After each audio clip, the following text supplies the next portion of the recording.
Hello, my name is Ved and I welcome you to programme your mind.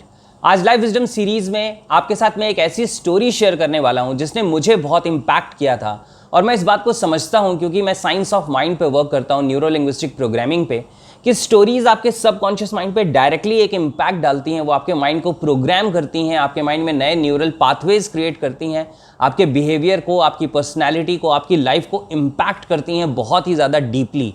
तो जिन stories ने मुझे touch किया है, जिन्होंने मुझे विजडम दी है, मैं चाहता हूं कि मैं वो स्टोरीज आपके साथ शेयर करूं। टाइम टू टाइम मैं शेयर करता हूं और ये स्टोरी भी बहुत ज़्यादा मीनिंगफुल है। लेकिन इसके पहले कि मैं आगे बढ़ूं, मैं चाहता हूं कि आप इस चैनल को सब्सक्राइब कर लें और बेल आइकन को भी प्रेस करें so that you can watch every video. बहुत समय पहले की बात है, एक राजा थे और वो राजा की शादी होती है, उनकी रानी आती हैं और वो राजा अपनी रानी को एक गार्डन, एक बहुत ही खूबसूरत सा बगीचा घुमाने के लिए लेके जाते हैं, जो उनके राज्य का बहुत ही खूबसूरत बगीचा था। अब रानी का जो स्वभाव था उससे राजा परिचित नहीं थे, यानी कि राजा को ये मालूम नहीं था कि रानी का थॉट प्रोसेस कैसा है, वो किस नज़रिए से चीज़ों को देखती हैं और उनकी पर्सनैलिटी, उनका माइंडसेट कैसा है। तो राजा बहुत खुशी खुशी लेके जाते हैं रानी को और वो पूरा बागीचा दिखाते हैं कि वहाँ बहुत खूबसूरत पेड़ हैं, वो बहुत ज़्यादा हरा भरा है, अलग अलग किस्म के वहाँ पे फूल भी लगे हुए हैं। तो वो रानी को वहाँ लेके जाते हैं। रानी जैसे ही बागीचे में घुसती हैं और वो देखते ही, एंटर करते ही एक पेड़ को देखती हैं और कहती हैं कि ये पेड़ तो मुझे यहाँ पे अच्छा नहीं दिख रहा, मुझे ये सही नहीं लग रहा, ये इतना खूबसूरत बागीचा है लेकिन ये पेड़ मुझे पसंद नहीं आ रहा।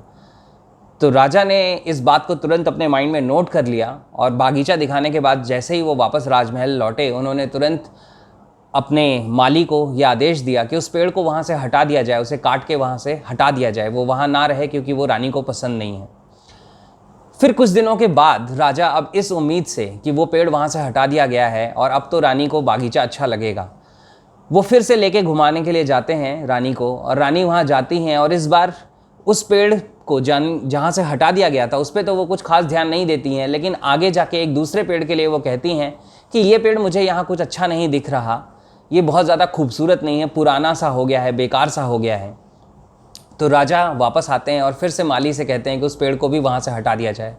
ऐसा कई बार चलता रहता है और करीब वहाँ से 8-10 बड़े बड़े पेड़ हटा दिए जाते हैं। जो सबसे ज़्यादा घने पेड़ थे, जो पुराने पेड़ थे, वो सारे पेड़ हटा दिए जाते हैं एक एक करके। और फिर एक दिन क्या होता है कि कुछ समय के बाद राजा फिर से रानी के साथ उस बागीचे में जाते हैं। अब ये रानी उसी बागीचे में घूमती हैं और उसके बाद कहती हैं कि यहाँ पे तो कोई बड़ा और छायादार वृक्ष ही नहीं है, यहाँ तो बस छोटे छोटे से पेड़ हैं, छोटे छोटे से पौधे हैं, कुछ फूल हैं, यहाँ पे तो बड़े पेड़ों को होना चाहिए था, तब ये बागीचा खूबसूरत लगता।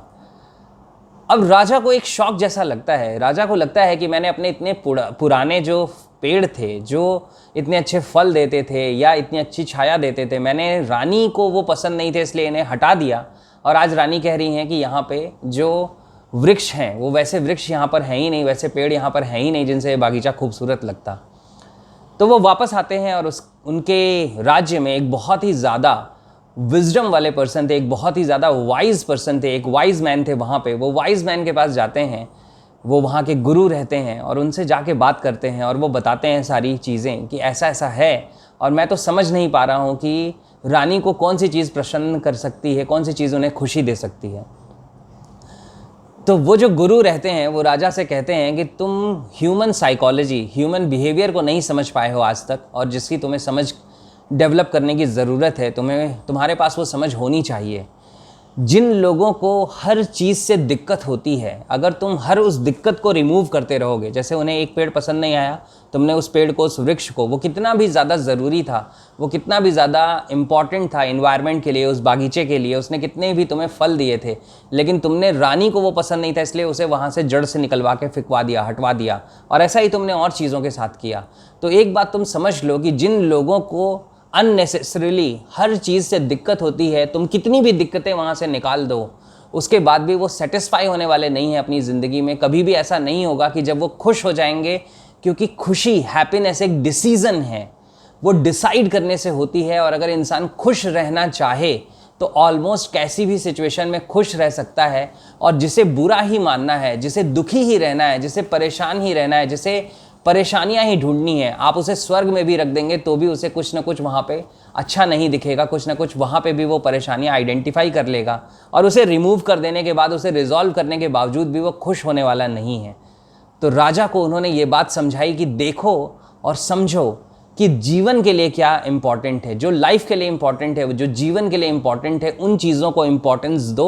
वो कुछ लोगों को पसंद आएंगी, कुछ लोगों को पसंद नहीं आएंगी, उसकी परवाह बहुत ज़्यादा मत करो। और तुम किसी को खुशी दे नहीं सकते।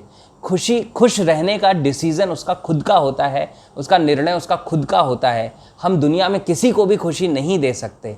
जो खुश रहना चाहता है वो खुश रह लेगा, और जो खुश नहीं रहना चाहता, आप उसके लिए कुछ भी कर दें, आप गर्दन भी काट के उसको दे देंगे तो वो कहेगा सही एंगल पे नहीं कटी है, राइट। तो इस तरीके से उन्होंने राजा को समझाया और राजा को बात समझ आई कि मुझे डिसीज़न वो लेने हैं जो जीवन के लिए ज़रूरी हैं, ना कि वो जो लोगों को अच्छे लगते हैं।